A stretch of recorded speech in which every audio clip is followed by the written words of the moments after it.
They weren't supposed to be here. Not in the NBA Finals. Not pushing a 68-win Oklahoma City Thunder squad to the brink. And certainly not doing it with their all-star engine running on fumes.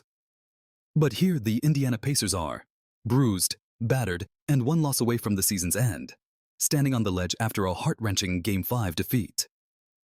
The final score read 120-109 in favor of the Thunder, but the box score barely told the story of the drama that unfolded Monday night in Oklahoma City. What it didn't show was the grit, the desperation, and the rising sense of doom that now surrounds the Pacers. Tyrese Haliburton, their maestro, is clearly playing on a bum leg. Still, midway through the fourth quarter, the Pacers were right there. Siakam had just buried a dagger of a three-pointer that silenced the Paycom center, drawing Indiana within 2. The momentum somehow had shifted. The Pacers had come back from the dead. Down 18. Late in the first half. 7 turnovers in the first quarter alone. Haliburton limping after slipping on a drive. Oklahoma City was ready to cruise. And yet, here came Indiana. Again. Pascal Siakam, all limbs and fury soaring above Isaiah Hartenstein for an offensive board. A few seconds later, he calmly drilled a triple over Luguentz Dort's outstretched arm. Indiana had cut the lead to 95-93 with 8:30 left. An eternity in NBA time. But in that eternity, the Thunder did what great teams do. They punched back, hard. They got a second chance bucket, then we threw a bad pass, gave up a dunk. Pacers coach Rick Carlisle said postgame. We called timeout. We tried to settle, but didn't make enough plays. That was the game. Oklahoma City answered the Pacers' 11-3 run with a ruthless 10-4 sprint of their own. Then came the knockout. 4 straight Indiana turnovers turned into 8 Thunder points in the blink of an eye. What had been a 2-point game ballooned to 16. Game over. We had 23 turnovers for 32 points. Carlisle added, "You can't do that and expect to beat a team like this." For a team that had been so careful with the ball all year, this felt like a betrayal of identity. The worst part?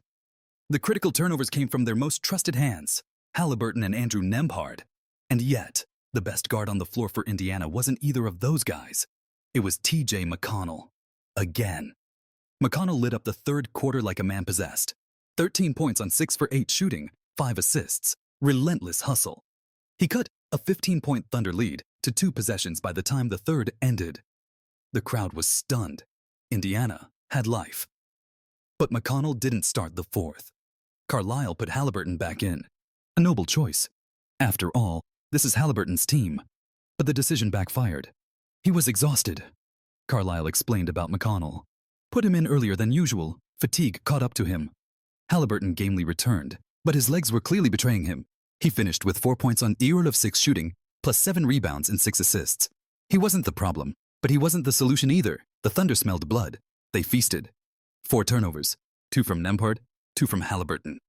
And the game slipped through Indiana's fingers like dust. I was not great tonight, Haliburton admitted. But it's the finals, man.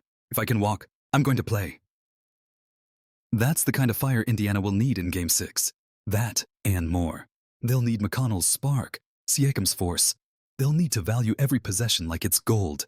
Because Thursday isn't just another game. It's the season. It's survival. They'll also need Haliburton. Or some version of him.